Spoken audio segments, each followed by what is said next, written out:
तो ऐसे विहार गली गली में बनाने के बजाय छोटे छोटे विहार बना दिए। हम लोगों के कितने सारे विहार में देखता हूं, तो उनके ऊपर वो जो प्लास्टर वाली छत होती है वो भी नहीं होती, वो एस्बास्टोस के शीट्स लगाकर वो विहार बनाते हैं। ऐसे छोटे छोटे विहार बनाकर बुद्धिज्म को डाउनग्रेड करने के बजाय आपके तहसील में एक ही विहार बनाओ। बाबा साहब क्या लिख रहे हैं देखो यहां पर, कि ऐसा लगना चाहिए कि something big is happening, to be done in a big way. और इस तरह से विहारों की स्थापना हम लोगों को करनी होगी। जैसे आज आप लोग देख रहे हो, मुंबई में आप लोग गूगल पे कर लो, वहां पर पागोड़ा है, बहुत बड़ा पागोड़ा इन्होंने बनाया है। लेकिन क्या वहां से बाबा साहब का सोशल और मॉरल बुद्धिज्म प्रेजेंट किया जाता है? आप लोग इगतपुरी में आ जाओ, इगतपुरी में भी वहां पर एक मेडिटेशन सेंटर है। क्या वहां पर बाबा साहब का और बुद्धा का सोशल और मॉरल टीचिंग्स वहां से दी जाती है? नहीं दी जाती। तो हम लोगों को भारत में एक ऐसा विशाल बौद्ध विहार बनाना होगा, एकर्स में हो, विशाल हो, जो बुद्धा के सोशल और मॉरल टीचिंग का प्रचार प्रसार करे। और उसी तरह के विहार हर एक स्टेट में हो, और हमारे लोग अलग अलग विहारों में बटे रहने के बजाय एक विहार में, चाहे वो स्टेट में हो, डिस्ट्रिक्ट में हो या तहसील में हो, सभी लोग एक होकर वहां पर कम से कम एवरी संडे तो आ सकते हैं। हर संडे को तो आकर मिलो, क्योंकि ये काम धार्मिक नहीं है। संडे को आकर मिलना बैठना ये धार्मिक, की बुद्धा का आइडल बिठा दिया है, अब वहां पर त्रिशरण करना है, नमन करना है, इसलिए नहीं आना है। एक संगठित होने के लिए एक प्लेटफॉर्म होना चाहिए, वो माध्यम आपका विहार होना चाहिए। विहार आपके सोशल रिवॉल्यूशन के सेंटर्स होने चाहिए। ये आपके मेडिटेशन के सेंटर नहीं होने चाहिए। ये आप लोगों के धार्मिक कर्मकांड के सेंटर नहीं होने चाहिए। ये आपके सोशल रिवॉल्यूशन के सेंटर होने चाहिए। इस तरह का प्रेजेंटेशन, हम ये प्रिलिमिनरी स्टेप्स है। आज हम लोग सिर्फ रो रहे हैं कि बुद्धिज्म नहीं बढ़ा, नहीं बढ़ा, नहीं बढ़ा। लेकिन क्यों नहीं बढ़ा? कभी तो इसके ऊपर ऑडिट करो। हमको हर साल 14 अक्टूबर आए या विजयादशमी आए या जयंती आए, हम लोगों को खुद को ऑडिट करना चाहिए कि एक साल में हमने कितना काम किया है, एक साल में हम बाबा साहब के कितने विचारों को आगे लेकर आ पाए हैं। देखिए बाबा साहब आगे कह रहे हैं, टेम्पल्स यहाँ पर बाबा उस आज भी बुद्ध विहार, एक्चुअली इंडिया में बुद्ध विहार कहते हैं, लेकिन इंडिया के बाहर बुद्धिस्ट टेम्पल्स कहते हैं। इसलिए बाबा साहब ने अपने स्पीच में टेम्पल्स ये शब्द का इस्तेमाल किया है। Temples should be as big as to create the impression that something big is really happening. बौद्धों की क्या अवस्था हो गई है, यानी जो इंडिया के बाहर बुद्धिज्म है उसका कंपैरिजन अगर इंडियन बुद्धिस्ट करते हैं तो हम कहीं पर भी उनके सामने नहीं आते। हमारी एक अलग ही पहचान यहां पर, यानी हम लोगों की दलित बुद्धिस्ट करके पहचान हो रही है। हम लोगों को यहां से बाहर निकलना होगा। क्या होता है दलित? दलित की डेफिनेशन अगर आप लोग सुनोगे ना तो आप लोग नफरत करोगे इस शब्द से। लेकिन हम लोग खुद को दलित कहने में गर्व महसूस कर रहे हैं। ये शब्द को त्यागना होगा हम लोगों को। वाल्मीकि, चमार, ये शब्दों को त्यागो, उसको ही लेकर चल रहे हैं हम लोग। मैंने वाल्मीकि समुदाय से भी कहा, आज मेरा थोड़ी देर पहले द प्रिंट से इंटरव्यू चल रहा था। देखिए जातिवाद सिर्फ एक ओर से नहीं होता है, दोनों ओर से होता है। सिर्फ ब्राह्मण ही आपको जातियों में बांटना नहीं चाहता, आप भी वो जातियों को छोड़ना नहीं चाहते। ये दोनों ओर से चल रहा है।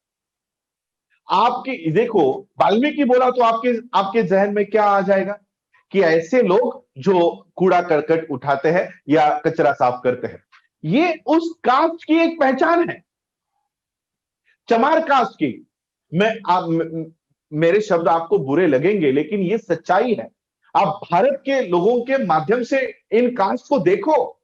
महार में मैं नहीं बताना चाहता कि महार और ये सब क्या, ये जातियों का, लेकिन महार शब्द, महार जात क्या है? मरे हुए जानवरों को उठाकर इसको बाहर ले जाना, गांव से बाहर ले जाना और उसी मरे हुए जानवर को खाना, ये महार है। तो क्या आप इस आइडेंटिटी को लेकर बौद्ध होना चाहते हो? यानी बौद्ध भी होना है और महार भी होना है, बौद्ध भी होना है और चमार भी होना है। चमार का मतलब क्या है? आप लोग अपना गौरव करने के लिए बोल दोगे चमार का मतलब चमड़ी, म का मतलब मांस, र का मतलब रक्त। ये अपने अपने आप को खुश करने के लिए, अपने आप को फंसाने के लिए आप लोग कह रहे हो। चमार बोलने के बाद इंप्रेशन क्या आता है कि ये लोग चमड़े का काम करने वाले लोग हैं, ये लोग जूते बनाने वाले लोग हैं। क्या इस आइडेंटिटी को लेकर आप कभी अपनी प्रगति कर सकते हो? क्या इस आइडेंटिटी के साथ आप विश्व में एक अच्छे प्लेटफॉर्म पे जा सकते हो? मैं सिर्फ महारों का ही इस आइडेंटिटी का ही नहीं, जितने भी जातियों की आइडेंटिटी है ये हमको खत्म करनी होगी। 72 इयर्स के बाद भी हम इनकी हिंदू धर्म की इस गालियों को लेकर चल रहे हैं। ये गालियां हैं ब्राह्मणों ने दी हुई हिंदू समाज को, इनको दी हुई ये गालियां हैं। वाल्मीकि, भंगी, ये शब्द बोलने पर केसेस होती है। ये शब्द बोलने पर, भंगी शब्द का उच्चार करने पर, महार शब्द के ऊपर अगर किसी ने बोल दिया नहीं ये महार है, तो एट्रोसिटी एक्ट लग जाएगा। अगर सामने वाला खुद आपको महार बोलेगा तो आप उसके ऊपर एट्रोसिटी करते हो, तो खुद के ऊपर कितनी एट्रोसिटी करनी चाहिए? हम खुद को अभी महाराष्ट्र में एक बहुत बड़ा कैंपेन चल रहा है जिसमें अंबेडकर परिवार के भी लोग शामिल हैं। क्या कह रहे हैं कि अपने आप को जनगणना में महार लिखो। अरे खुद के ऊपर इनको एट्रोसिटी लागू करनी होगी। जो बाबा साहब क्या कहते हैं पता है धर्मांतरण करते समय? किसी पत्रकार ने आकर बाबा साहब को पूछा कि बाबा साहब आप अभी महार से बौद्ध हो रहे हो, फिर आपका तो रिजर्वेशन चला जाएगा, आप अपने लोगों को गलत राह पर क्यों लेकर जा रहे हो? बाबा साहब ने क्या जवाब दिया पता है? इतना ही है तो तू खुद बाहर हो जा, तू खुद बाहर हो, मैं तेरे लिए रिजर्वेशन देता हूं। हाँ, तो ये बात कब हम समझेंगे? इन जातियों को सबसे ज्यादा जिंदा हमने रखा है, वो हम लोग हैं, द ग्रेट चमार। अब मुझे बताओ, अब मैं अगर वाल्मीकि हूं और आप मुझे कह रहे हो कि हम द ग्रेट चमार है, तो मैंने क्या पाप किया है आपका? मैं ग्रेट नहीं हूं? क्या वाल्मीकि ग्रेट नहीं है? तो ये एक जात ऊंची, दूसरी जात नीची, उसके नीचे तीसरी, उसके नीचे, ये तो ब्राह्मण चाहते हैं, यही तो ब्राह्मण चाहते हैं कि अगर चमार ऊपर है तो वाल्मीकि नीचे है। तो वाल्मीकि किससे द्वेष करेगा? चमारों से। वाल्मीकि को द्वेष किससे करना चाहिए? ब्राह्मणवाद से। लेकिन हो क्या रहा है? भारत का शेड्यूल कास्ट भी आप लोगों का इकट्ठा नहीं है, इकट्ठा नहीं है। महाराष्ट्र में हम देखते हैं कि सबसे ज्यादा ब्राह्मणों का ये जो पॉलिसी इंप्लीमेंट करने का काम शेड्यूल कास्ट के लोग करते हैं। बजरंग दल में जितने ब्राह्मणों के लड़के तलवार लेकर नहीं खड़े हैं ना, उतने शेड्यूल कास्ट के लड़के खड़े हैं, उतने आदिवासी समुदाय के लड़के बजरंग दल में काम करते हैं। ये क्यों है? जातियों की वजह से। तो सबसे पहले ये जातियां हमको खत्म करनी होती, खत्म करनी पड़ेगी। और इसलिए बाबा साहब अंबेडकर जी का ये जो स्टेप्स है, ये हम लोगों को, या वो भी है पंजाब में, तो ये सारा जाति, और इससे हमको बाहर आना होगा। बौद्ध होते समय देखो, बाबा साहब अंबेडकर जी की 22 प्रतिज्ञा आज हमने यहां पर दोहराई है। बाबा साहब की एक प्रतिज्ञा है कि आज मेरा नया जन्म हो रहा है। नया जन्म हो रहा है। नया जन्म होना मतलब क्या है पता है? मैं पहले चमार था, मैं पहले वाल्मीकि था, या मैं पहले कोई XYZ कास्ट से था, मुझे अब उससे कोई लेना देना नहीं है। आज मेरा नया जन्म हुआ है। पिछले जन्म का आप लोग जो मुझे सुन रहे हो, किसी को कुछ याद है कि मैं पिछले जन्म में कौन था और पिछला जन्म था भी कि नहीं? तो अगर हमको पिछला कुछ पता नहीं है, तो पिछले हम लोग किसका पूजा करते थे, कौन से जाति से थे, ये क्यों कंटिन्यू करना है? हम लोग बुद्धिस्ट है, और बुद्धिस्ट के नाम से ही आप लोगों को आइडेंटिटी बनानी होगी। आज एक वर्ग इंडिया में ऐसा है कि आप लोगों को वो दलित बौद्ध बताता है, ये आरक्षण के लिए बौद्ध हुए हैं या अन्याय हो रहा है इसलिए बौद्ध हुए हैं, ये आप लोगों को बुद्धिस्ट के मेन स्ट्रीम में भी नहीं आने देना चाहते। मैं जब कॉन्फ्रेंसेस में जाता हूं, वर्ल्ड के कॉन्फ्रेंसेस में जाता हूं, वहां पर रियल बौद्ध, भारत के रियल बौद्ध किसको प्रेजेंट किया जा रहा है? कुलकर्णी, शर्मा। आपके यहां पर उत्तर प्रदेश में एक गौतम बुद्ध यूनिवर्सिटी है, वहां के चांसलर के नाम देख लो, वहां के जितने भी असिस्टेंट प्रोफेसर हैं उनके आप लोग इंटरनेट पे जाके देख लो नाम क्या है। सारे तिवारी, शर्मा, त्रिपाठी, ये लोग हैं। अरे ये लोग बौद्ध धर्म के, सही में ये लोग बौद्ध धर्म के यहां पर आकर बौद्ध धर्म का आचरण करके वो वर्ल्ड में चले गए। वर्ल्ड में, महाराष्ट्र में एक कुलकर्णी नाम की औरत है, वो, उन्होंने कब का ब्राह्मण धर्म त्याग करके वो बौद्ध धर्म का अनुकरण करती है, और उनको लिटरली सभी मीडिया में हाईलाइट किया जाता है इंडियन बुद्धिस्ट होने के नाते, क्योंकि वो कोई जाति का समर्थन नहीं कर रही। आज हम बौद्ध होने के बाद भी हमको बौद्ध होने का दर्जा ये पूरा वर्ल्ड का सिस्टम नहीं दे रहा। क्यों? क्योंकि हम कहीं ना कहीं जातियों को साथ लेकर चल रहे हैं। ये जातियों को छोड़ना होगा, और इसलिए कितना काम हुआ, कितना काम नहीं हुआ, 64 इयर्स में क्या क्या हुआ, इसका असेसमेंट करने से पहले बाबा साहब की इस ब्लूप्रिंट पे हम कितने चले हैं, ये भी तो हमको देखना चाहिए। हम लोगों को, हम क्या कर रहे हैं? हम लोगों को रिजल्ट चाहिए, हम लोगों को आउटपुट चाहिए, लेकिन काम करने के लिए कोई तैयार नहीं। कितने लोग हैं जो लोग सही मायने में हिंदू धर्म को बाहर फेंक कर इसके ऊपर पालन करने के लिए तैयार है। और इसलिए हम लोगों को ये भी, मैं अगला एक पॉइंट पढ़ता हूं। बाबा साहब देखिए और एक बात कहते हैं, I have set out about that preliminary steps must be taken. I feel that I must also set out what precautions must be taken in launching the movement for the revival of Buddhism in India, if Buddhism is not to disappear again. बाबा साहब कह रहे हैं कि जितने भी प्राथमिक steps थे, कदम थे, वो तो मैंने बता दिए हैं, लेकिन एक ख्याल हम लोगों को रखना है, केयर करनी है कि बुद्धिस्ट मूवमेंट को भारत में लॉन्च करते समय, रिवाइवल की इस मूवमेंट को करते समय हमको क्या करना है। बाबा साहब कहते हैं, Buddhism has not disappeared from India because its doctrine were found or proved to be false. The reasons for the disappearance of Buddhism from India are different. Buddhism was in the first place overpowered and suppressed by the Brahmins.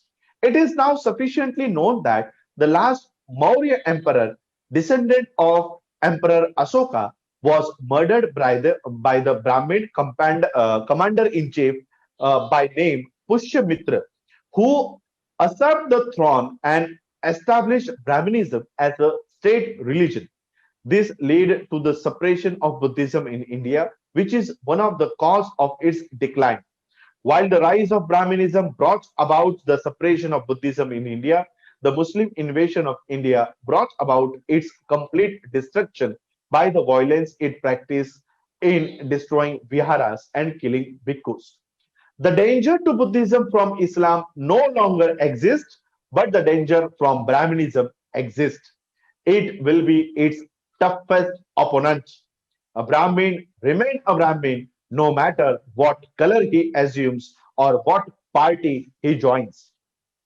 That is because Brahmins want to graded inequality, which has raised the Brahmins above all, and to Buddhism strikes at the very root of its prestige and power. That is why Brahmins hate it. It is quite possible that if the Brahmins are allowed to lead the movement of revival of Buddhism, they may use their power to sabotage it or misdirect it. The precautions to exclude them from position of power, at least in the early stages of our movement, is very necessary. मैं फिर से इसको हिंदी में, आप लोग तो जान गए होंगे क्योंकि कनाडा के लोग हैं। बाबा साहब कहते हैं कि ब्राह्मणों से बौद्ध धर्म को खतरा है, और इसलिए क्योंकि ब्राह्मणों को ग्रेडेड इनइक्वलिटी चाहिए। हम लोगों में सिर्फ इनइक्वलिटी नहीं है, शेड्यूल कास्ट में भी हम लोग शेड्यूल कास्ट नाम लिखते समय आपको लगेगा कि शेड्यूल कास्ट इक्वल है, बिल्कुल नहीं। हम लोग भी अनइक्वल है। कास्टों की जो सूची है, एक के नीचे एक, एक के नीचे एक, आज हम लोग कितने लोग शेड्यूल कास्ट के जो अपर स्ट्रेटा में आते हैं, जैसे यूपी में चमार अपर में है, जाटव अपर स्ट्राटा में आता है, वो कितने लोग वाल्मीकियों के घर जाते हैं, अलग अलग जो सबसे निचले तबके के हैं। तो ब्राह्मणों को तो इस इनइक्विटी को तो वो चाहेगा कि इस तरह की इनइक्विटी बने रहे, इसलिए वो कभी भी आप लोगों की इस मूवमेंट को रिवाइव होने नहीं देगा। इसलिए अर्ली स्टेज में ब्राह्मण्स को इस स्टेज को लीड करने के लिए ना दे। और आखिरी पॉइंट बाबा साहब ने यहां पर कहा है, जो मैं आप लोगों के लिए कहना चाहूंगा, क्योंकि हम लोग तो उस पॉल्यूशन के अंदर है। आप जो लोग बैठे हो AICS के, वो इस पॉल्यूशन के ऊपर है। हम लोग तो एक गली के अंदर है, तो हम लोगों का जो जितना व्यू होगा उतना ही हम देख पाएंगे। लेकिन आप लोग उस टावर के ऊपर बैठे हो, जो सभी इंडिया को देख रहे हैं, पूरे इंडिया को देख रहे हैं। हम लोगों का व्यू छोटा होगा, इंडिया के लोगों का और इंडिया के गलियों में बैठे हुए लोगों का view, point of view small होगा, लेकिन आप लोग एक बड़ा पिक्चर देख रहे हो। इसलिए बाबा साहब आपके लिए एक पॉइंट कह रहे हैं, all this proposals raise a question of finance. This question, it must be frankly said, cannot be solved by India. This question cannot be solved by India. The only people who could help are the Buddhists in India, who in the early stages must be very few. अब इस काम को अगर हमको university बनानी है, अगर हमको स्कूल बनाने हैं, अगर हमको कॉलेज बनाने हैं, अगर हमको बुद्धिस्ट सेमिनरी बनानी है, तो इस तरह के काम को कौन मदद कर सकता है? बुद्धिस्ट इन इंडिया और इन मस्ट बी वेरी फ्यू, वो बहुत ही कम है संख्या में। The burden must therefore be borne by the Buddhist countries outside India, which I feel they can easily do by diverting their dana to this purpose. ये बाबा साहब कहते हैं बर्मा के उस वर्ल्ड फेलोशिप ऑफ बुद्धिस्ट के conference में, जहां पर 60 से 70 बौद्ध राष्ट्रों के एमिनेंट बुद्धिस्ट स्कॉलर वहां पर है। और इसलिए बाबा साहब उन लोगों को कह रहे हैं कि भारत के बौद्धों को ये सारा काम करने के लिए फाइनेंस लगाना चाहिए, लेकिन उनकी संख्या बहुत कम है। और इसलिए ये सारे हेतुओं को पूरा करने के लिए जितने भी बौद्ध राष्ट्र हैं, उन लोगों को भारत के पीछे डट कर खड़ा होना होगा। तो इसलिए आज हम लोग वर्ल्ड फेलोशिप ऑफ बुद्धिस्ट के सामने भी ये प्रपोजल्स रख रहे हैं कि हमारी यूनिवर्सिटी है, थाईलैंड के लोगों के साथ हमारी बात चल रही है कि ये यूनिवर्सिटी जब हम खड़ी करेंगे, तब आपका जो सिलेबस है, मैं इस MCU आप लोग गूगल कर लीजिएगा, महाचुला लॉन्गकोंग राजा महाविद्यालय यूनिवर्सिटी। वो यूनिवर्सिटी एक बुद्धिस्ट यूनिवर्सिटी है, लेकिन वहां पर बिजनेस मैनेजमेंट सिखाया जाता है, वहां पर इंजीनियरिंग सिखाई जाती है, वहां पर जैसे आपका यहाँ पर MBBS होता है, डॉक्टर की पढ़ाई होती है, वो सिखाया जाता है, MD मेडिसिन की पढ़ाई की जाती है। सारा कॉम्पिटिटिव और एकेडमिक नॉलेज उस प्रांगण से मिलता है। तो उसी तरह का रेप्लिका हम लोग इंडिया में बनाना चाहते हैं। तो ये रेप्लिका, और ये कोई छोटा मोटा काम नहीं है। देखो, ये जो सरकारें हैं, चाहे वो कांग्रेस की हो या बीजेपी की हो, ये सरकारें कभी नहीं चाहेंगी कि आप लोगों के हाथों में आपकी शिक्षा की व्यवस्था हो, आप लोगों के हाथों में आपकी आरोग्य की व्यवस्था हो। और हम लोगों को वो कभी भी, जैसे प्रधानमंत्री कहते कि आत्मनिर्भर बनो, लेकिन ये हम लोगों को कभी आत्मनिर्भर होने नहीं देंगे। खुद की यूनिवर्सिटी बनाने की कोशिश करो तो वो आप लोगों की फीस बढ़ा रहे हैं।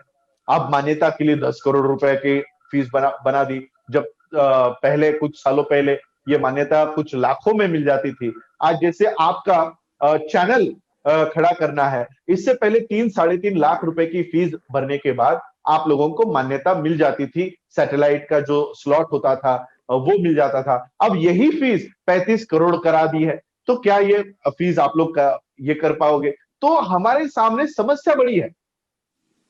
जैसे जैसे आप हिंदू फोल्ड से बाहर आने की कोशिश करोगे, ये आप लोगों की समस्या बढ़ाते रहेंगे। तो ये सारा काम भी हम लोगों को करना है। ये व्यवस्था कभी नहीं चाहेगी कि आप इनके स्कूलों में ना आए, वो तो चाहेंगे कि आप हमारे ही यहाँ पर देखो।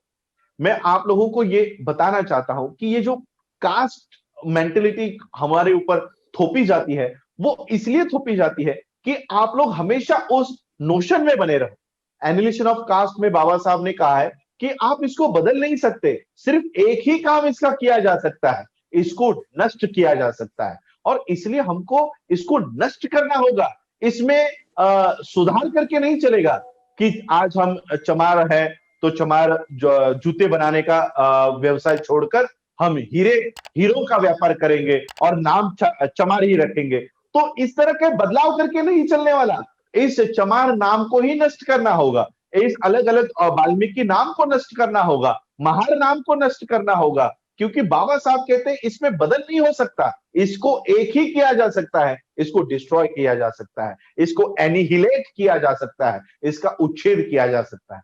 और इसीलिए आज हम 64 ईयर्स के बाद बुद्धिज्म की मूवमेंट को रिवाइव करने की आज कम से कम हम बातें तो कर रहे हैं। मैं ये जो स्पीच है, ये स्पीच मैं आप लोगों को ये रीड कर रहा था, मुझे नहीं पता, ये ऑलरेडी प्रिंटेड है, बाबा साहब के वॉल्यूम्स में है। बाली साहब के पास तो हम बाली साहब के घर गए थे, तब उनकी उनकी पूरा घर, वो घर है ही नहीं, वो पूरी की पूरी लाइब्रेरी है, और उस लाइब्रेरी में अनेक बाबा साहब के वॉल्यूम्स है, और तो वहां से भी मुझे काफी सारी अच्छी अच्छी बुक्स वहां पर मिली, उसका भी पब्लिकेशन हम कर रहे हैं, फिर से लोगों के सामने ला रहे हैं। तो ये ऐसा नहीं है कि ये मैंने कोई नया दस्तावेज आप लोगों को पढ़ के सुनाया, ये नया नहीं है, ये ऑलरेडी वॉल्यूम्स में है, लेकिन हमारे पास वो जानकारी होनी चाहिए। बुद्धिस्ट मूवमेंट, जिन लोगों का इंटरेस्ट है कि बुद्धिज्म की मूवमेंट को आगे बढ़ाना है, देखो पॉलिटिकल इंटरेस्ट के लोग जातियों को हमेशा बढ़ावा देते ही रहेंगे, वो लोग कभी नहीं चाहेंगे कि आप लोग बुद्धिस्ट हो जाओ, क्योंकि आप बौद्ध हो गए।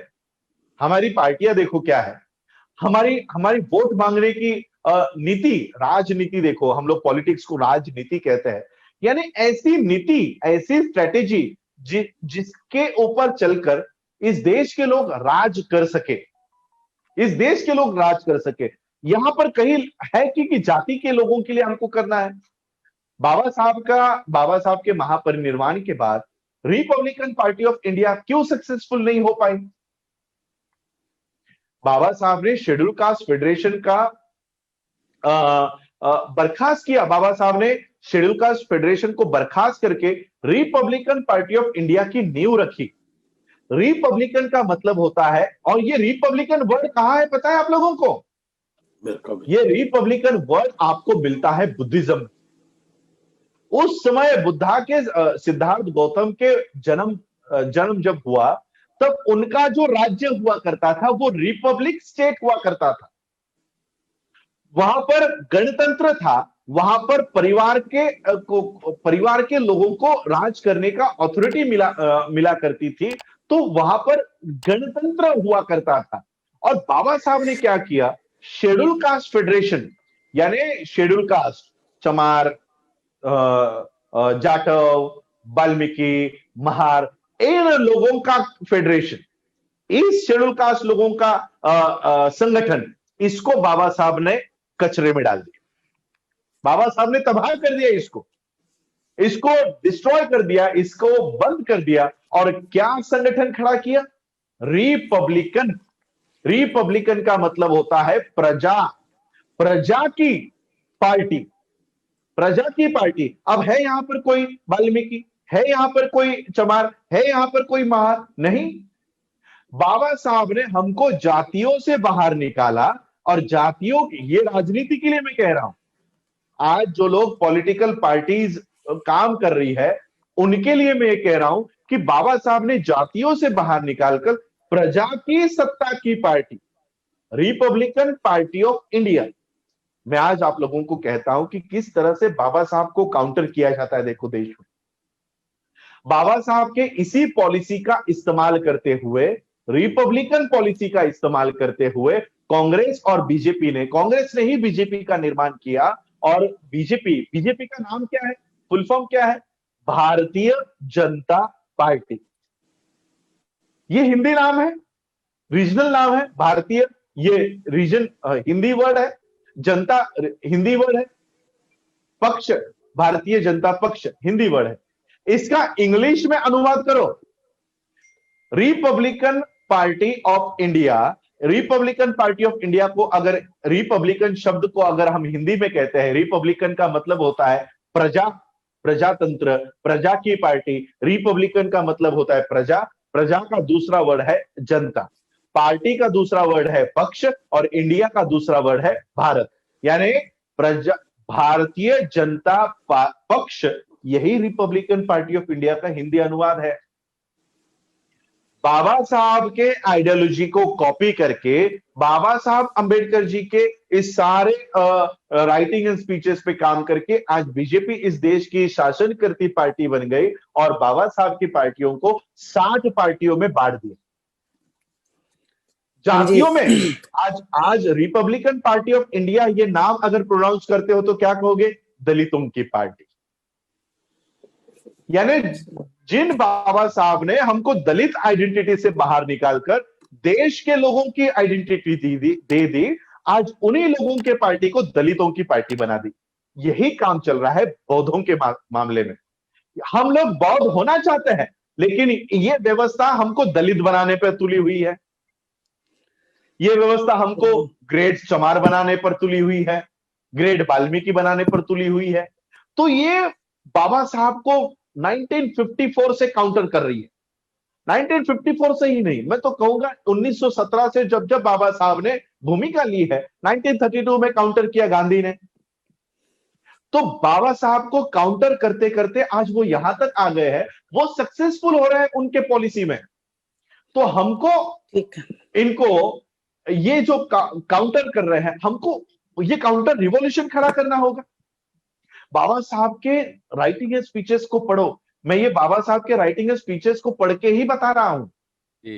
ये पढ़ के हमको पॉलिसी पता चलेगी कि बाबा साहब किस एंगल में हमको लेकर जाना चाहते हैं।